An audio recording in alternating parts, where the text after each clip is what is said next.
That's now. We were a little worried before the podcast. I thought, no, you about to roll up here. You bringing stories with him? All right, so Tell us about. I mean, that's a whole different persona that you're bringing out, I think, or maybe you're letting I think out. football was the anomaly in my person.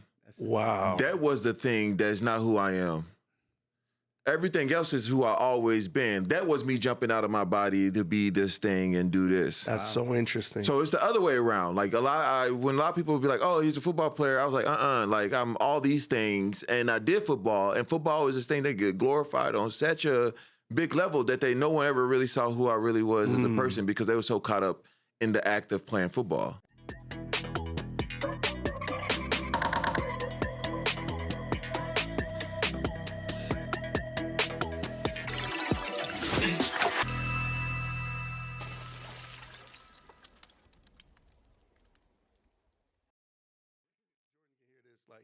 So we have an internship program, Uh-huh. and then they were like, so I started sending them 5 and 6 kids from Prairie View because I met them. They were awesome. They were like, I mean, they were just inspiring. This one little girl, she's probably 5 feet tall, and she came up to me. She, I had my book, I signed the book for him. Just, like you signed the book for him. She went off, read the book, read 3 chapters of the book, came back, was asking me questions.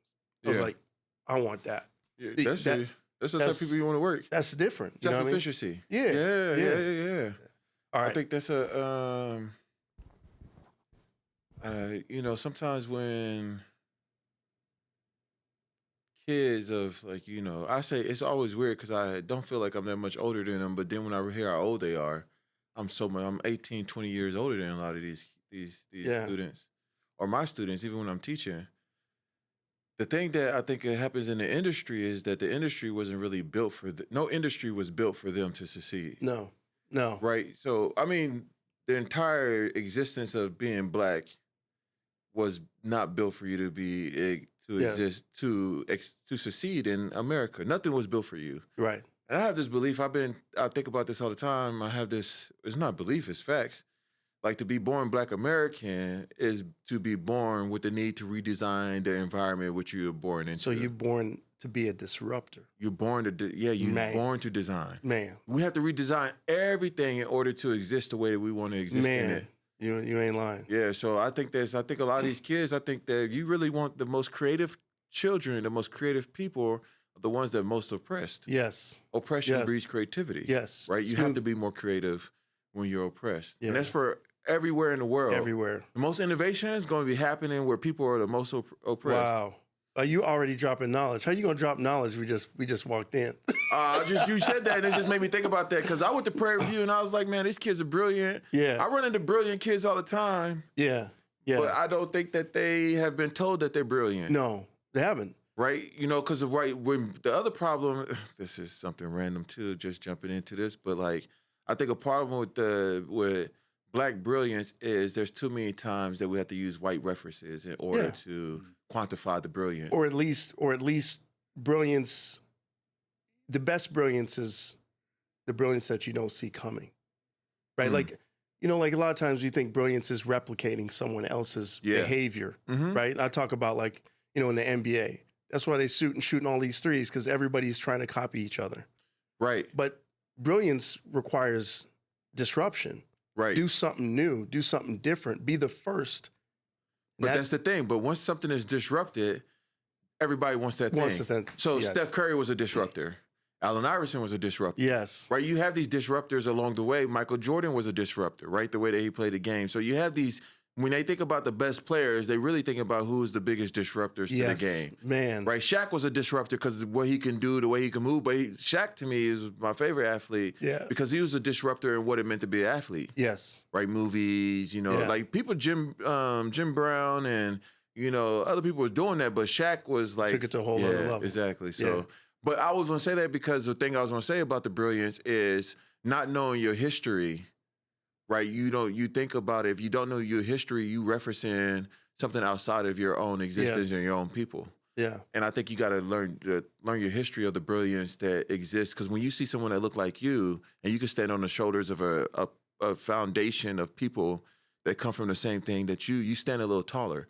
If I always got to stand on white references and a white foundation, it's always a little rocky because I'm not really sure if it's totally for me. I have to use so much imagination to imagine myself in this group of thought. Wow. So I'm here today. We just sorry, y'all. We just started. No introduction. But most of you, obviously, you guys are consuming the podcast ravenously. Jordan and I are here today with Martellus Bennett. And just full disclosure, a lot of time I have a lot of friends that come and talk to me and talk about disruption. Today I have somebody that I instantly friendship, instant connection. I mean, just amazing. So I'm gonna hear more from you in a minute, but I just want to let everybody know that what we're doing here, it's less than 1%. We're focused on disruptors in the world, disruptors in lots of different environments. Of course, you guys know I'm a healthcare CEO. But my life is not healthcare. I don't define myself necessarily as healthcare. And one of the origination of less than 1% was my journey to become a healthcare CEO. And everybody told me that I couldn't do it. A lot of people, I had an advisor that told me, you'll never do this. And I said, what's the chances? And he said, less than 1%. So that's where the book ideology came from. So was that a good advisor or a bad advisor? You know what? It's funny, right? At the time, so I'm a little guy, but I used to be an athlete, not as good an athlete as you are. And I hyper perform when somebody doubts me. I didn't realize that, and it's like somebody says, oh, you can't do it, or you can't play basketball at your height. Yeah. You can't go to college to play basketball. That makes me, get more intense. So when he said that to me, at first I was obviously upset, but then I realized, no, I'm gonna show you. Yeah. I understand that. Yeah, it's that Michael Jordan kind of, slight thing. So anyway, so we're here. You took it personal, like Jordan said. I took it personal. But the question, and you talk about this, and we've already talked about this. The question is why do people put people in boxes? Like, what about me made him think that? Just like people see you and they think automatically that you should be a certain way. And the truth is, we're all so complex. We're all so complex that we shouldn't just be one thing or two things or three things. And I like this concept too, because what happens is when we spend a lot of time of our life trying to be something to exist the way that someone else wants us to exist. And there was this horse that, wanted to hang out with the zebra, so he painted stripes on himself, right? But the whole time he thought he was a zebra, but the horses knew that he wasn't a zebra. But he kind of fit in, kind of like him, whatever is close is close. But then there was a giraffe that wanted to be an alligator, right? And, just like them. I love it. Like, I went there. So, the alligator's like, he come in, he paint himself green, he gets in there. As soon as he get into the water, they eat his ass. Done. That's what happens when you pretend to try to be something and you go into all these spaces, they end up eating you alive. Right. You end up being eaten alive from the inside because you have so much, you're trying to figure out how to be this thing, when really, if you really take a step back and say, who am I today? And who do I want to be when I'm 80? Who do I want to be when I'm 60? Who do I want to be when I'm 50? And then you work up to becoming that person, right? Like, so I think about myself at 80 a lot. Yeah. And I think a lot of times, like, seeing yourself in the future is a very interesting thing. What is someone going to say about me? How's the world going to think about me? How my children, grandchildren going to think about me? How my wife going to think about me when I'm 80? And what am I doing now to make sure that this is the way that I am seen when I'm 80? So that's insightful. I mean, did you always feel like that? Did you always, like, going through, you and I can talk about phases of our lives, like going through phases of your life. Did you always have that mindset, or is it developed? I always felt my life was about self-discovery and trying to figure out who I am. I think that's what life is, right? And in every phase, you meet a new version of yourself. But the thing is to realize that this version of yourself may not be the last version of yourself. Right. So, but then you meet parts of yourself. I really like when I'm doing this. I really like that. Then you take all those things and, like, that's when I'm feeling the best. And that's when I'm feeling, I want to be this all the time. This is my idea of the best version of me. Like, I love it when I be able to sit under a tree and hang out. I love going to the museums on Sunday. I like hitting the coffee shop. I want to do as much of these things that make me feel most like me as often as possible.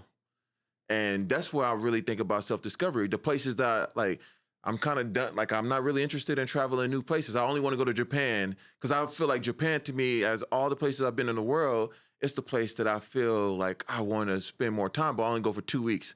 3 weeks. Now I've been jumping all these countries and all these places, but then at some point you be like, you know what? I just want to learn more about this culture. I want to explore this world. And that's when you start to settle in. Like, I feel like I'm at a stage in my life right now where I'm kind of settling in into all these ideas I've had of myself over the years. You have an aura. You have an aura that, like, I'm big on when I meet somebody the first time, the way that they interact with the world. You can see it. You know, you can see somebody who's walking fast and aggressive, or, you know, how, you know, whether they're kind of laid back or their interaction with the world. You're very secure in who you are. That's my impression. I mean, I could be wrong. No, you're right. Yeah, I like me. No, you know what I'm saying? No, I like me. Like, I like you. There's not much people could say to me to get me to not like who I am. Yeah. Right? I like who I am. I like who I'm becoming. That's awesome. I like the way that I live my life. I like the things I choose to do, the things I don't choose to do. Respect. I like me. And so I think I think liking yourself is much different than loving yourself. And I think loving yourself is like, it's deep. It's a philosophical thing. Right? Like, love, you can have that, and you don't have to think about loving yourself every day once you develop a love for yourself. But liking yourself, that's something you got to do daily. Right? And do I like myself day to day?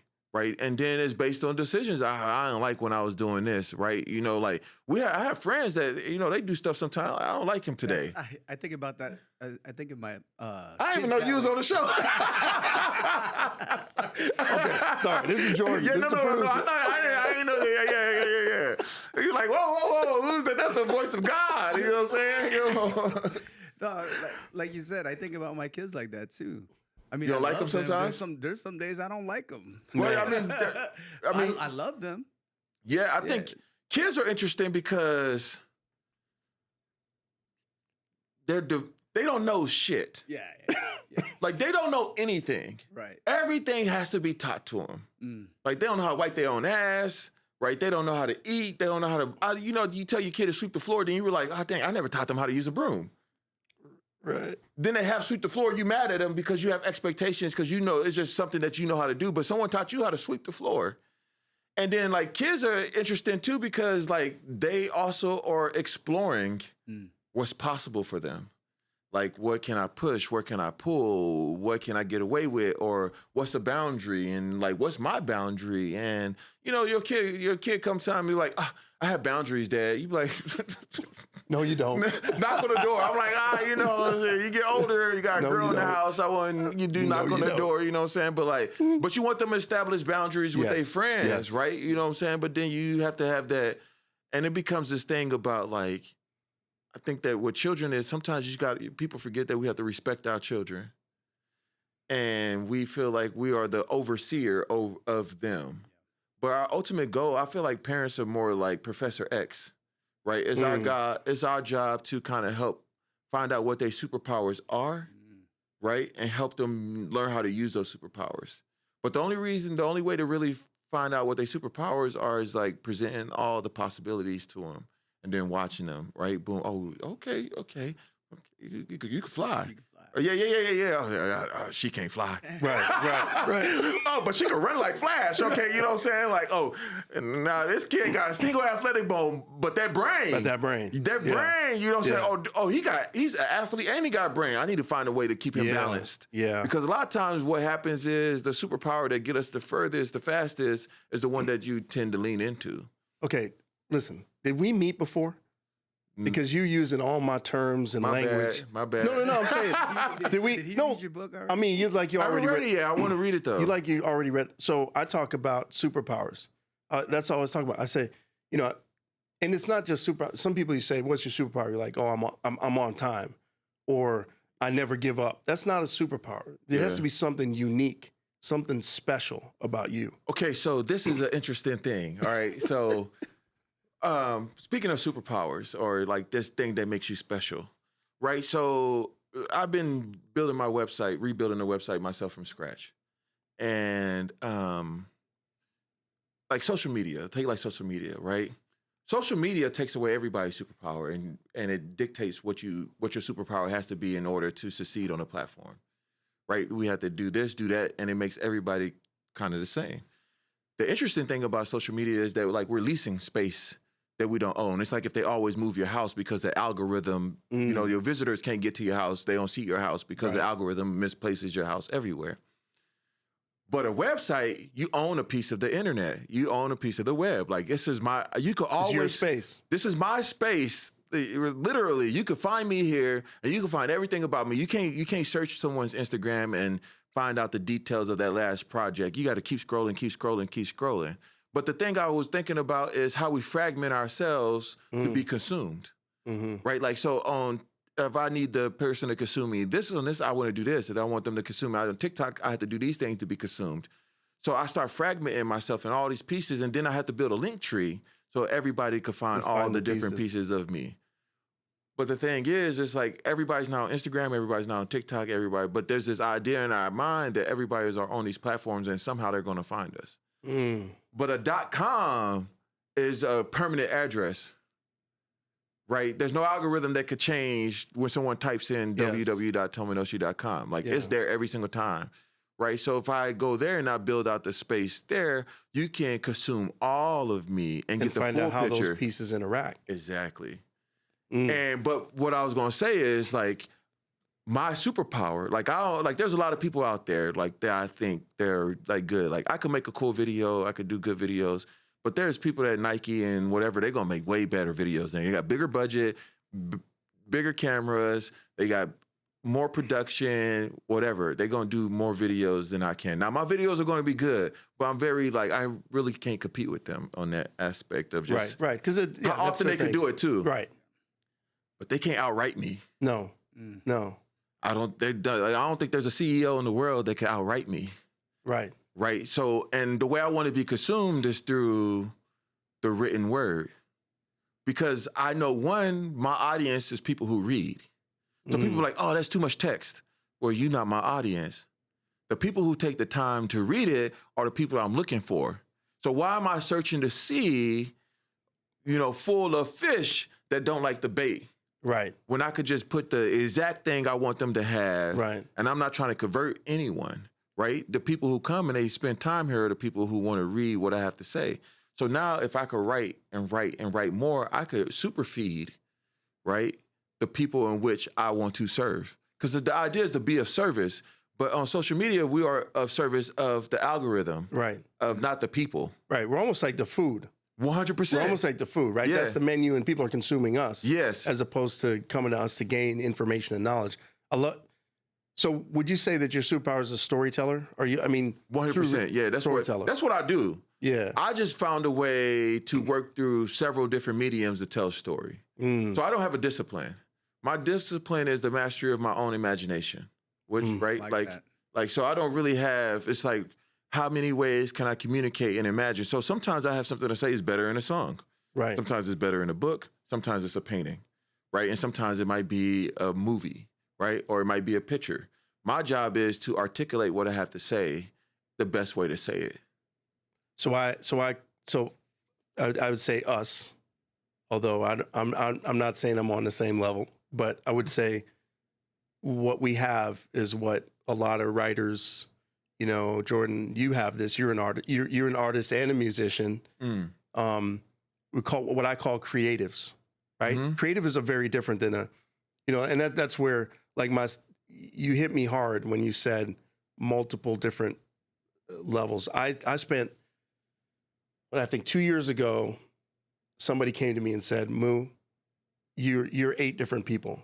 And I'm like, no, I'm Moo. I know who I am. Right. I work at Vituti and I'm a CEO, but I'm also Moo. And they said, no, that's the same person. So I've spent the last 2 years merging a lot of different parts of me. Like, and so this podcast is an example, right? So you think, well, healthcare CEO, why am I having this podcast? Why are you the best guest on my podcast? And it's because I'm trying to merge a bunch of worlds. That's really me. You know, I started as a rapper. Oh wow! you know, when I was, the high school thing. Yeah. Then I was an athlete. Messed around, picked a bunch of the wrong sports, but got to play in college, which is still significant. Then all of a sudden I was like, well, what do I want to do with all that discipline? All that athlete discipline. Because now I can't do it anymore. Yeah. Devastated for a while, but turned that to medicine. Then I went to medicine, and I'm just doing medicine, but I'm the kind of person, if you say you need help or you need something done, I'm there. So that mentality got me all the way up through this organization. Now I'm the CEO. But no one part of that story can be told without the other parts. And I love what you say. Like, I spend a lot of time fracturing my existence, my love of hip hop. I love hip hop. Hip hop is an anthem of my life. Right. Have you ever heard any of my music? Listen, I have stalked you for the last 2 days. All your books, all the music, everything, the art, the website. We actually have a couple clips that we're going to put up too. But the new website is better though. It's like I've been working on it for about 4 weeks straight now. But is it live now? It's not live yet. Okay, it's not live yet. I'm hoping to get it live Saturday, but I was just Yeah, but I love what you say.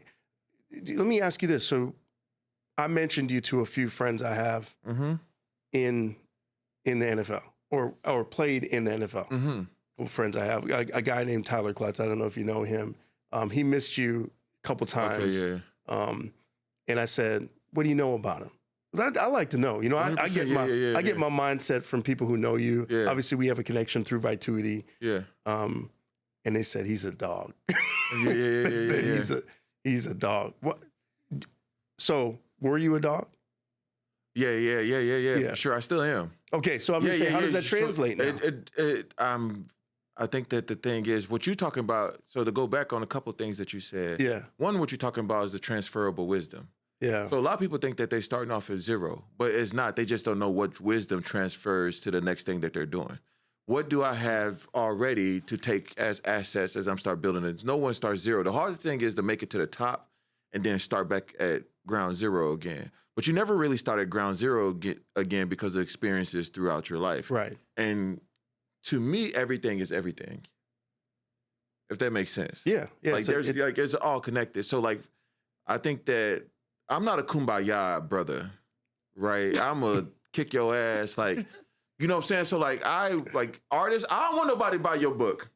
Not like that. I want to have the best book. Right. I want to have the best art. I want to have the best pages. I'm competing. Right. I'm in competition with myself, and I'm also in competition with what is already available. I want to win, right? I want to be the best to ever do it, no matter what it is that I decide to do with my life. I'm not living a life to be mediocre. Like, I don't want to be at the end. I define what's best, right? My best is not defined by society's idea of greatness, right? There's like greatness within me, which I know I'm capable of reaching, and then I want to exceed those things along the way. So in playing a sport, like, I guess the biggest thing is I'm a hands in the dirt guy, right? Like, I'm my hands in the dirt. Like, I'm not a 2-point stance tight end all the time. You know what I'm saying? Like, hey, sometimes we stand up too much. I'm like, hey man, I'm trying to get in the trenches. Get dirty. Right? I like to kick ass. I like people to know they're like, damn. I like when I line up and they look up at me or they be like, God damn, this guy again. Now, the way that I played the game wasn't the way that is not what media celebrates. Tell me more. Right? Because I think that no one celebrates the plumber. No one celebrates the construction worker. But the life does not work with those people, and teams do not work with those guys that's in the trenches doing the grinding work. And my game was ugly. I was just talking to Andre Johnson about this the other day. My game was ugly because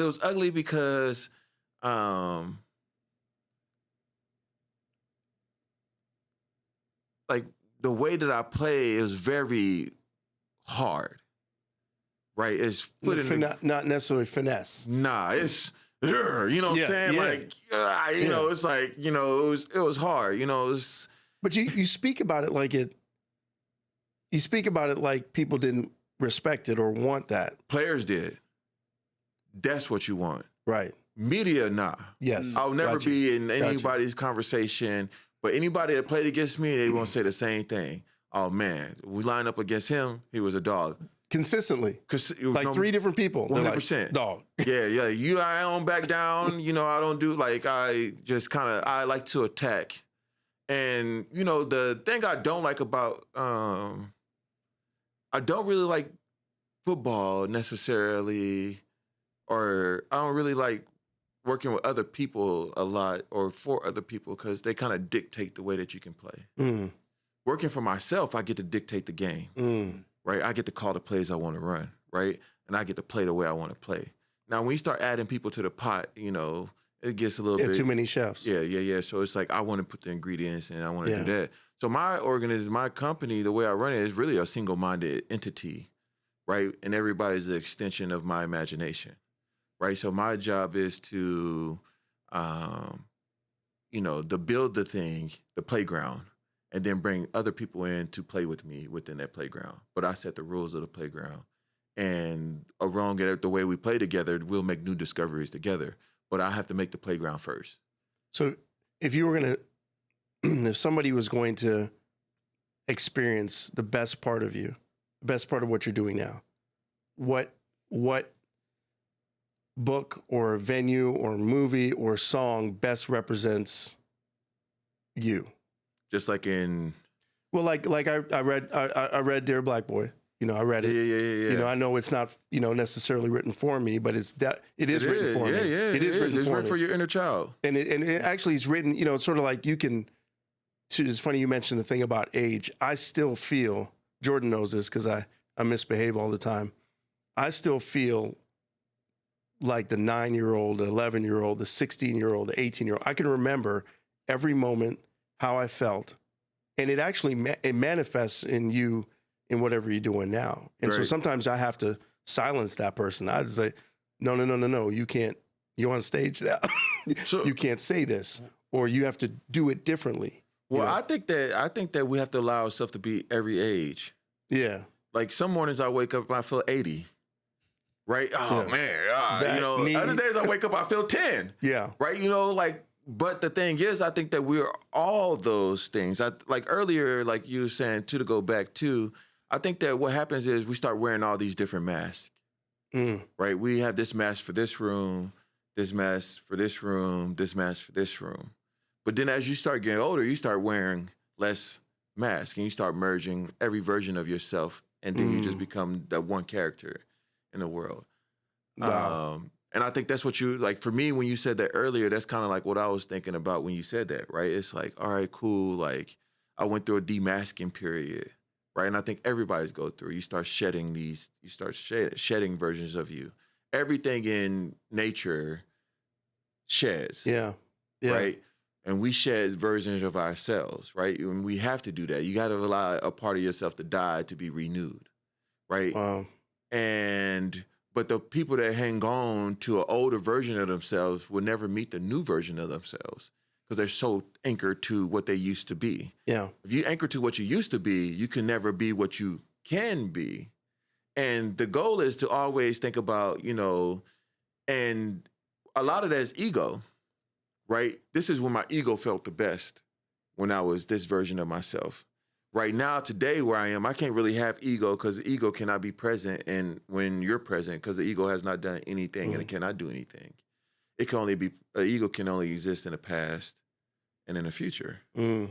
It can't, that's why we like to think about what we are going to do next and what we have done. But right now, there's no reason to have an ego because the ego hasn't done nothing because we're in the act. We're in that present. Yeah. So like, so I used to have all these versions. I did it through art. So I had made these characters. So like every time there's so many versions of myself and it's into every character I ever written. So my practice is more spiritual than it is about the art itself.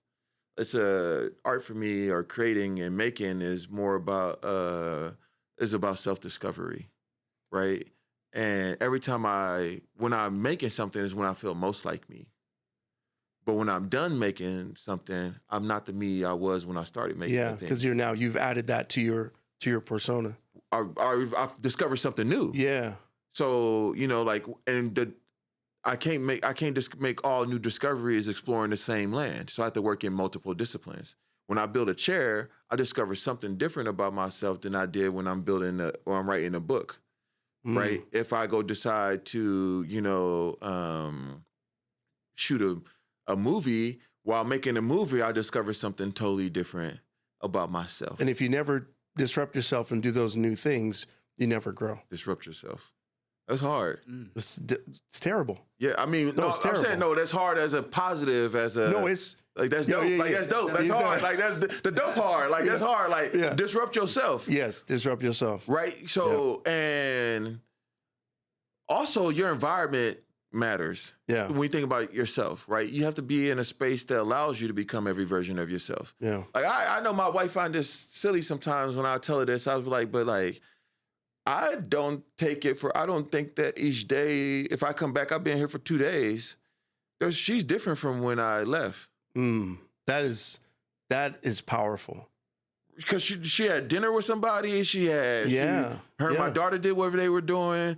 There's new discoveries for me to make when I get home. I don't just go home and expect it to be the same way that I left, or her to be the same exact person when I left. So I had to give her room to grow and become, so that I have room to, because if I don't give other people permission to grow, then I could never give myself permission to grow as well. Okay, I'm gonna have to stop for a minute. Why you said that you haven't done interviews, podcasts until, right? We talked about the pivot, when you're on the pivot. Yeah. And you said you haven't done that for a while. Now, I mean, in 40 minutes, you've dropped more knowledge than, the unimaginable amount of knowledge in that time period. And I'm sure there's more. So why? I'm mad at you. Why? Because I feel like you've denied that gift to the world. Was there a reason? Says that. Yeah, was there a reason that you felt like you? I mean, now you're talking to me. You're out there. But was there a period of time where you had to find it first? Because you're full of knowledge. No, I just kind of got to the point where, one, I felt like people didn't ask the right questions. I think, in the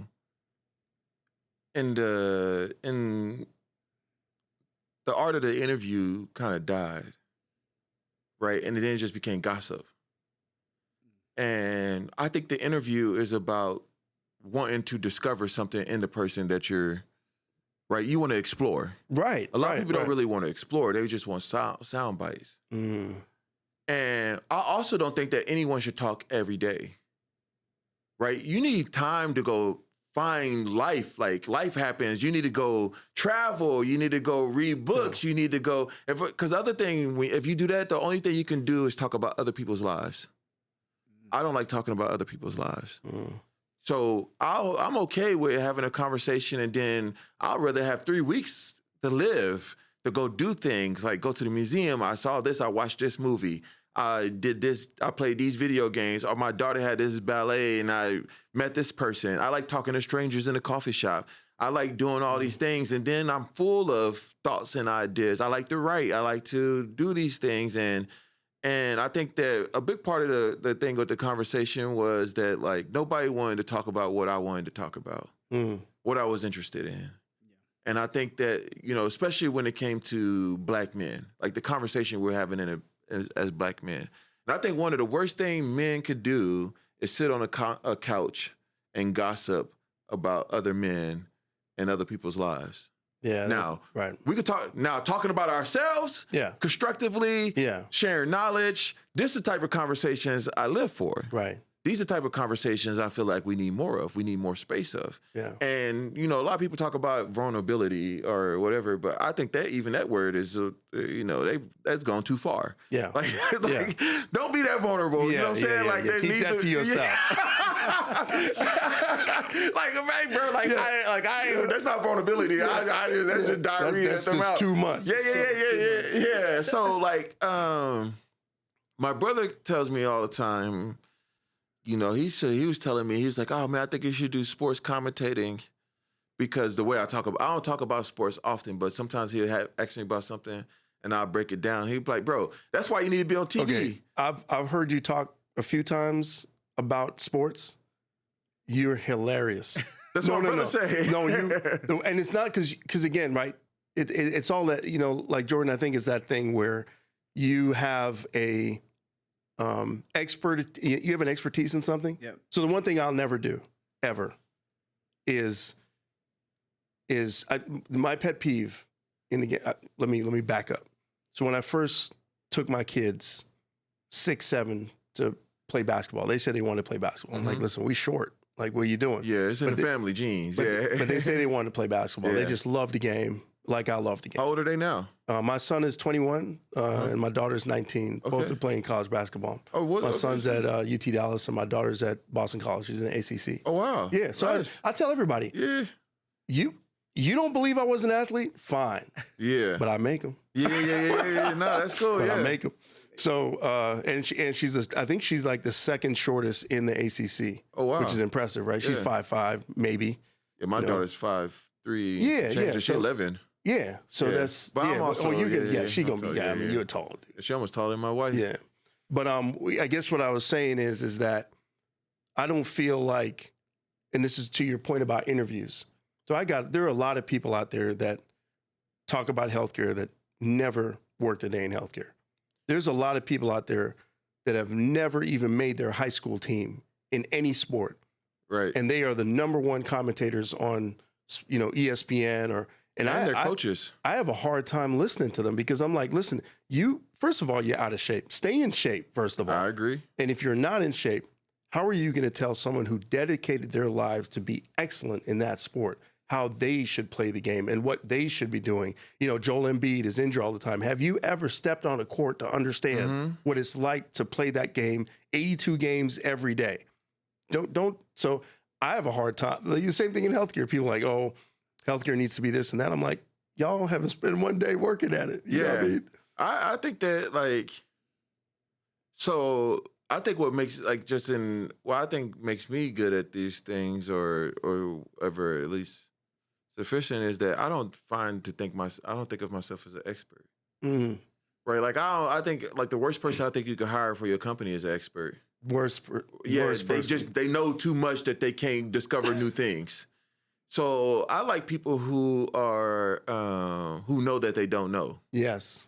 Resourceful people. I want the most resourceful people who can constantly make discoveries. Like I always say that I don't think the smartest person is the person who holds the most information in their head. It's the ones who can find the information when they need it. Yeah. I need to know how to do this. Okay. And you have to have that hunger to want to find that information because that's thirst for knowledge. Thirst for knowledge. Yeah. And I think that lifelong learners.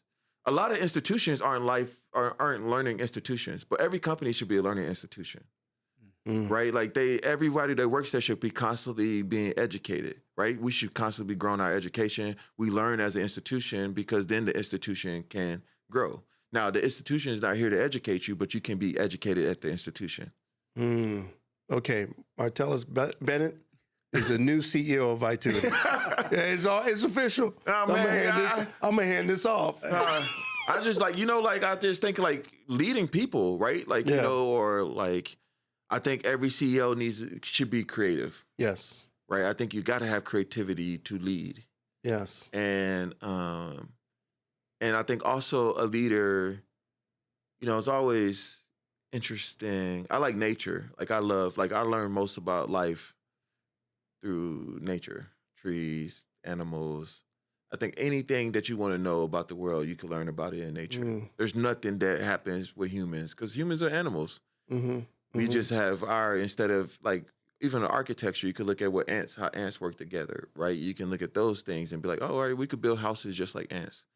And then the interesting thing about nature is that every creature can build their own home, but man cannot. We always got to find somebody else to build their home. Yeah.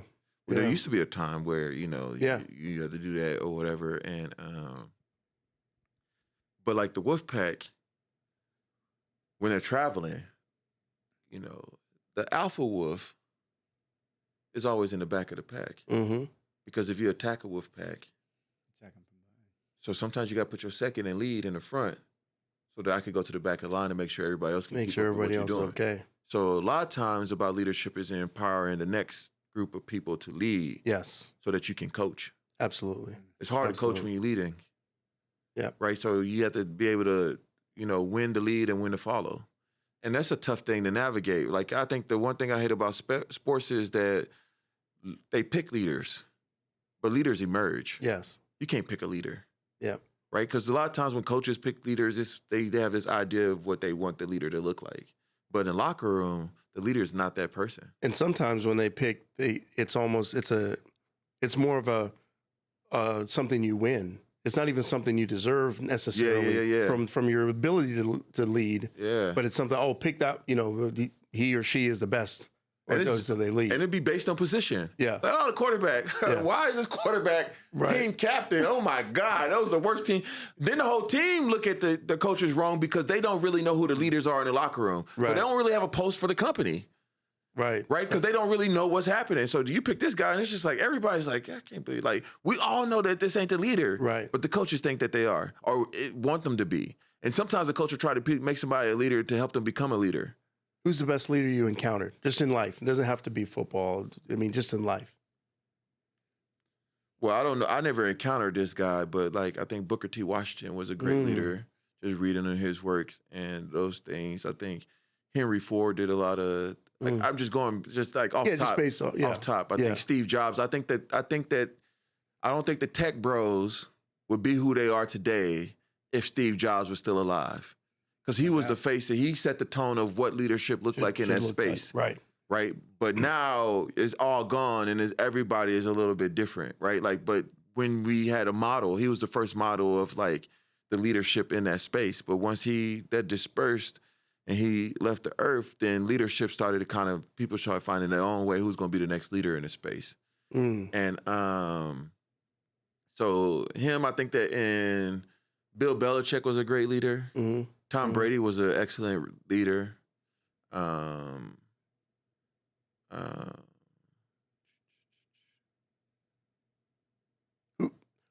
me ask you this while you're thinking about that, though. Is there somebody that doubted you?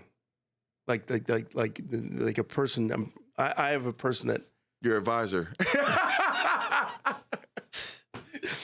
I mean, is there someone that doubted you that propelled you or that that really just stuck in the back of your mind? No, I don't really think that, I'm not really motivated by... He said he's not vindictive like me. That's what he said. Nah. I'm inspired by possibilities. Okay. So when people doubt you, it doesn't matter because you know where you can go. It's the possibility that got me to do anything that I do. Like I write a book because of the possibilities of it. Like my number one driving factor is the possibilities. Like the work that I do today I have more possibilities tomorrow. If I train my hands today, they'll be more capable tomorrow. So a lot for me is like, there's a lot of shit that I can't do today. Right. Right. That you feel like you could get to that level. If you work at it. Yeah. So like, it's all possible if I'm willing to do the work to make the possibilities happen. So like, I never really thought about like doubt in that way. I've been lucky to be supported a lot in my life by the people that mean the most to me. Like, you know what I'm saying? Like, I never had a teacher. I was a good student. I never really had a teacher that was like mean or anything to me. Or like, my wife is very supportive. She believed in me. My brother believed. I don't think that you need a whole world to believe in you. Just need a few I think you just need a few good people that you respect that have some sort of belief. Love it. And I think belief is a bit of magic. Right? If we could all give put a little belief in someone's life, then the life can be more magical for that person. Yeah. So belief is like, if my wife believes in me and, she's with me every day. These other people, like, what they know. Right. I have people write articles about me as a man, but they've never had a conversation with me before. That's terrible. You can't talk to me about the man that I am or the person I am if you've never even had dinner with me or if you met my family. You can't write about me as a man if you never met my wife or my daughter or my brother. So, so let's just start there, right? Like, now you can write this concept of what you think about the athlete, but you can't write about the man. About the person that's inside. So, and And I think that, like, I think of myself as a work in progress. Yeah, never finished. Like a portrait. Yeah, always painting. I like to finish my work, my paintings though. You like to sell them. But wait a second. So wait a second. This is interesting because I want to ask you this. So the first book I wrote, I had high high ideals. Like I want to be the best. Okay. Malcolm Gladwell, if you're out there, I'm coming for you. I know Malcolm. Well, I'm coming for Malcolm. Okay. In my world, in my mind, I'm not worried about sales or anything like that. He's the top. He is, he's like my literary father. That's how I see him. He inspires me to explain how the world can be better through stories that engage you. Right? Yes. Okay. Because people don't want to hear theories. They want stories that engage them to change the world. But you know what happens? You know where you get those stories from? Living. Out in the world. Yes. They're everywhere. Yes. If you learn how to see stories, yes, right, then you can regurgitate them on paper through writing. But you can't, I hate like self-help books. Yeah. At one point, you got to stop reading self-help books and start helping yourself. Right? Like we believe about all these people who changed their life. I did this. The only way to change your life is to change your life. Well, it's so funny, right? Like these people write, I had a near-death experience. I've been bitten by a bear. I got lost at sea, and now I see the world differently. Well, how is that going to help me? 100%. Unless I get bit by a bear, I get lost at sea, I'm not going to have the same epiphany you had. So that's the reprogramming. Right. Near-death experience, education, and traveling. It's the only way we could be reprogrammed. Yes. Right? So I think that, like, I was at, so everybody's to-watch list on Netflix. So it was like 80% of the people don't watch their to-watch list because their to-watch list is who they want to be. But who they really are is the Adam Sandler movie. They say these documentaries, all these interesting things, that's who they want to be. Right. But who they are, what they do watch, are these things here. It's Dumb and Dumber. And I think that's a lot of our lives. Yeah. We know I want to be this, right? But then it's like, if I be this is much easier for me to consume and just to be where I am. Right. It's much easier to stay where you are than to go where you want to be. I totally agree. Jordan, I want to ask you. I promise. I'm keeping you out. No, it's okay. My bad. I want to ask Jordan to play something because I saw it. Of course, I was your friend consuming one part of you on Instagram, and I saw the video of him. I think that's your backyard, with the sword. Oh yeah, kung fu. Yeah. Why don't you put the sword up? The rooftop. Yeah.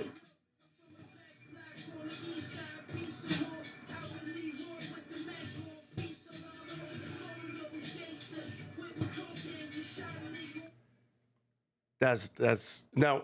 We were a little worried before the podcast. I thought, no, you about to roll up here. You bringing swords with him? All right, so tell us about. I mean, that's a whole different persona that you're bringing out. I think, or maybe you're letting out. I think football was the anomaly in my person. Wow, that was the thing that's not who I am. Everything else is who I always been. That was me jumping out of my body to be this thing and do this. That's so interesting. So it's the other way around. Like when a lot of people would be like, "Oh, he's a football player," I was like, like I'm all these things, and I did football, and football is this thing that get glorified on such a big level that no one ever really saw who I really was as a person because they were so caught up in the act of playing football. But I never considered myself. Right. That was your. I mean, that's like putting on my superhero cape, right, and going to work. Right. My Clark Kent every day is this is what awesome. I do now. Writing. I was writing books while I was playing. I was making music while I was playing. I was doing art shows while I was playing. I was making interactive children book apps while I was playing. I didn't become an artist after I was playing. I was an artist before I started playing. Wow. I started playing. I was an artist who could play sports, but then it became this idea like, oh, he's an athlete who can do art. It was never that way for me or anyone that was close to me. It was only that way toward all the outside people, right? Because they first introduction to you, and this was first impression of me, the first time they really met me was as an athlete. The first time everyone else in my life met me was as a storyteller or as a funny guy or whatever. But a lot of those people, they never even met a real version of me. They only met the athlete. So that's how they anchored. That's what they anchored in. That's what they anchored that was me just in. one component of yourself. So going back to that, when did that start? Like, I mean, I can, as you can see, you get a lot of your philosophy through Eastern philosophy. 100%. Yeah. You got the get up. Yeah, I made this. I make my clothes too. Yeah. Wow. Yeah, Really? Yeah. Oh. I mean, I'm tall, so Yeah. and I like to wear certain clothes, so it's like it don't make it for me. So how did that come about? When did that start for you? So I think that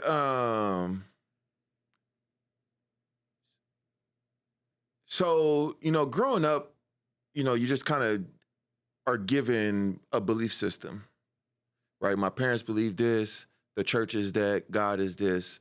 I inherit those beliefs, and I'll take those beliefs and believe that they are my beliefs for an extended period of my life until I become educated enough to realize that there's other things to believe in, right? Or other ways to see the world. And there's lots of beliefs in the world, right? Everybody has a belief in all these different places. And for me, when I started, looking at the way I see the world, a lot of it matched up more with Eastern philosophy than anything that I had grew up with. But what really changed my life, what changed my life as an artist, was when I got into psychology. So you can't beat psychology. Psychology works, right? It's the thing. So when I draw, I use psychology. When I do everything, I'm like, what's my philosophy? And I like philosophy. But then I realized that I wanted to find a way that I wanted to live my life. None of the philosophies that existed worked for me, right? Like, there's things I like about the Bible. There's things I like about the Quran. There's things I like about Shintoism. There's things I like about Taoism. I like things about Buddhism. Like, everybody got something right. Everybody, everything, all of it started making sense. Like, oh, well, I get it.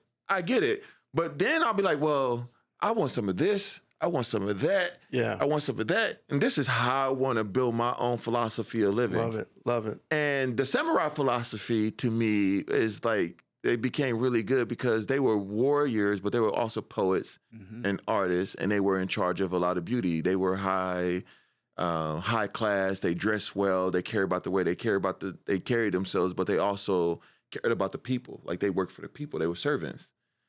I relate to that. I like the idea of being a warrior, right? I love this aspect of like my people, but I can go to war with you with the sword, or I could beat you with the pen. So my life is, in my lifetime, can I master the pen and can I master the sword? So that's why, like, right now, like, to me, the sword, like, I did nunchucks, I did the staff, and when I went to Japan, so I retired because of a trip to Japan. So I went to Japan on a spiritual pilgrimage, and I ended up writing my retirement letter on the plane flying back from Japan. Yeah. When I landed, I said, you know what? I want to make art for the rest of my life. There hasn't been a day since I retired that I haven't made something in my life. And I continue to do that every day. I won't go to sleep if I haven't, like, I will draw something, stay up all night to draw, to get that thing out, to make something. I want to live a life of making. Like, I don't really consider myself a creative or artist. I consider myself a maker. And I want to make things. Like, either if my wife and daughter ask me to bake a cake, I look forward to it, right? Like, because we get to eat what I make, you know what I'm saying? And that's so beautiful. My wife is a really good chef, but like, I don't really get to cook for her because she don't really let me in the kitchen. So when she asks me to make a cake, I'm like, hell yeah, come on, sign me up, yeah. So, but the Eastern. So then there's this guy, this great philosopher that I think is brilliant. But when I read books, I don't read books to consume what they're saying. I read the book to challenge what they're saying, challenge my own thoughts. Yeah. So when they say something, I don't agree. Yeah. Right. Then what do I think? Right. What do you do that too? I'm telling you, man. We are lost. We're a long lost souls. When's your birthday? July 20th. Okay. So listen. So Alan Watts. You ever heard of Alan Watts? Yeah. Yeah. So Alan Watts to me is like a philosopher that I thought was brilliant. But I want to make so a lot like what you were saying. Yeah. I want to create a way of living for other people to to live as well. Absolutely. So I write my philosophies down. Yeah. I share my philosophies. I write, like, there's a book, the Tomonoshi. Tomonoshi was developed because of Mr. Tomonoshi. Actually, so Tomonoshi was a word that I created trying to figure out what my friend Miho had in Japan. So Miho was the person that got me to retire. She don't know that. I retired because of conversations I had with her because she was my guide through Japan. But one day I asked Miho, I was like, how often do you do this? And she was like, oh, I do this every day, Marty-san. I want to do it every day in my life. There's not a day in my life where I don't want to do this. And I was like, oh, damn, I want something in my life where every day, I was like, dang, we took 50,000 steps today. Miho, ain't no way you like that. She's like, oh no, I took you the long way because I like being around you and I wanted to extend the day. I was like, Miho, so we had lunch. I'm like, Miho, you like everything. And I told her, Miho, I was like, I want what you have. And in a very Japanese fashion, she said, oh, Marty-san, I don't have nothing. What do you mean? So it took me about 2 years to figure out this idea, right? And what I realized was, and I coined it as Tomonoshi. So Tomonoshi is a word I made up, and I actually own the word. Yeah. And what I realized was what she had was a more playful life. Her life was so playful. Like what she was doing, she was always smiling and engaging, and it became such a playful work that she didn't really feel like she was working. She looked forward to playing with new people every time someone came to visit. That's why the video on your website, current website, is about play. My entire philosophy is about play. Yeah. My entire design, everything I design is to engage their imagination. I feel like a human is most human when they're playing. At play. Yes. Like there's no other time. Like that's the only time where we forget the world. The thing is we don't play enough. The other thing is we don't play together anymore. Recess, if you want to know anything about the world and what the world is going to look like in 20 years, just go watch the playground. Yeah. It's every kid's first experience with government. It's their first with classism, with the hierarchy. It's the first time with, every aspect of the world happens on the playground. Your fights, but then not only the fight, but what happens after the fight. Yeah. Right? Just the entire system of the world is not in the classroom. It's on the recess. Because the kids govern the playground. Yes. So those are the presidents. You can look on the playground and see who's the president of the playground. Right? You can see who is, like, fifth graders. That's classism. Hey, fourth graders can't come over here. Yeah. Fourth graders know that. That's classism. Well, they can't. I can't wait to be in fifth grade because they want to move up. That is so true. It's no different from us. So the playground to me represents the play where we discover how the world works. That's a book concept, by the way. This is I write this about. This is my entire philosophy. Oh yeah. This is like, so anytime I go, the interesting thing is play looks the same no matter what part of the world you're in. Right? If I'm in France and I go to the playground, what they play may be different, but the sounds of play, right? It may be in French. You know what I'm saying? But it's still, I went to Senegal. I played soccer randomly with some kids. It was easy, right? And then nothing brings more people together than play. Actually, we choose our friends by who like to play the same things that we like to play. Like you could remember the map of your neighborhood from your childhood by where you could play. And I call those play territories. Yes. But now we don't, the main play territory is on the couch. Yeah. So like every single company that's in the business of children is trying to win the living room. No one's trying to win the playground. I'm trying to win a playground. I want to be the #1 playground brand, right? That's what I think is the really cool thing. I can't beat you in the living room. Right. I can't beat Netflix. I can't beat all the streaming services. I can't beat you in that. But I could beat you on the playground. Wow. Anybody could win on the playground, right? And that's amazing. Yeah, so play is like my entire thing. So Tomonoshi the idea is to how do we live a more playful life? A more playful life is what she had. A more playful life is what I wanted. And so Tomonoshi means fun friend. So my name is Mr. Fun Friend, right? Like people don't know, like that's what it means, but it also there's two words put together? Yeah, it's Tomodachi. Like you could say Dachi or Tomo is my friend, and then Tonoshi is entertainment, amusement. So I put those two words. It's funny because I took my wife in, I was in Japan after I came up with Tomonoshi a couple years later, and people in Japan were asking, like, hey, what's Tomonoshi? And then I told them I drove the philosophy, how it works, and how anyone can achieve Tomonoshi, because Tomonoshi is a state of play. Like we all could enter Tomonoshi, we could all have Tomonoshi in our life. But what I have to be able to do is articulate the philosophy so that other people can live it as well.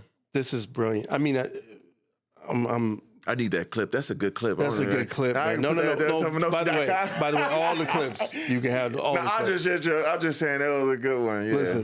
Listen. Your best performance. Let's write the business rules. You want to work at a place or be at a place where you're the most authentic, right? Yep. Your most authentic self is the most productive, highest performing self, and you're the most productive and highest performing during play. Right. That's amazing. Yes. So that's totally right. But the thing about play that we forget is that there is no reward for play. Play itself is the reward. Right. Just the act of playing, just like you don't get nothing out of it. You don't get nothing out of tag, right? You play spades with your homies. At the end of the day, you're not really getting anything out of it but the game of it. But you may leave the table either mad or excited, like, oh, I'm gonna get him next time. Right. You look forward to the next time of playing because it's like nothing really is on the line. Right. Now, once you start getting into the structure of a game, that's why a lot of athletes are like, it's not playful no more. Right, because play has been removed. But the teams who are able to make the game feel most like play are the ones that's going to succeed for the longest because that inner child is always going to be present. They just going to play at a high level. Okay, so I got two things. One is Hassan Minhaj is a comedian. His album's up there. He got mad at me because we went for 3 hours and I didn't give him a bathroom break. So do you want to take a break? No, I'm okay. I'm all right. Okay, good. Yeah, because when do you have to take off? Probably like 30 minutes or so. Okay, I'm going to get on the road. Okay. I would say as long as the conversation is good. Okay. Because I've been known to, just to sit down. We start, because what we do is we try to release them and then we'll split them. If they're too long, we'll split them into that makes two. Sense. You know what I mean? Just get people. How's that been going? You been like in the podcast? Man, it's been amazing. Yeah. It's been like I said. I mean, not necessarily it's about me, but the whole concept to put all those different pieces together that you talked about, right? It's like so to bring that to the world and then to find people what I call less than. For me, you're a less than 1%er. You're a less than 1%er. That's my definition of you because you view the world very differently. You view the lens that you look through the world. There's not many people like that, and that to me, that's the purpose of what I want to do is I want to bring people to the conversation in a different way that no one else should interview you like this. Right. You see what I'm saying? Like when you leave with, you say, I got hung out with Moot today, and you get on the phone where you call your wife and say, what happened today? And you're talking. You're like, hey, I met this dude. I'm gonna call her too. Yeah, I'm like, baby, he was cool. I like him. Yeah, you be like, but he, like we were having a different plane of conversation, and we connected. I also like to connect different people around what they're passionate about. So for me, that's the purpose of this. And so how's it going? I think it's going well. Like we've got a bunch of people listening to it and watching it and all that stuff. But to me, that's. Like you said, that's an aside. I want to be able to change the world, change the way people interact with each other, change the way, like you said, we separate. Like in my organization, we've been fortunate, that it's healthcare but most healthcare companies are boring or, they're just very straight-laced. But I want healthcare and hip hop and music and entertainment and sports and philosophy and Malcolm, coming from you, Malcolm, to all come together to make the world better than it was the day before. Okay, that makes sense. That's it. So that's how it's going. Yeah, that's good. That's good. Yeah, that's good. That's a good place, good way to be going. So we would like to do a couple things. So if you're okay with it, and if you're not, just say no. We'll edit it out. So we like to call somebody that's meaningful to you in your life. It doesn't have to be a family member, a friend, whatever. We like to call them, and we ask them a question. We ask them what your superpower is. You know somebody? Or you want me to call them? We want you to call. Oh, like Who Wants to Be a Millionaire? Yeah. So we I think my phone in my bag. Oh, yeah. We can. Is that?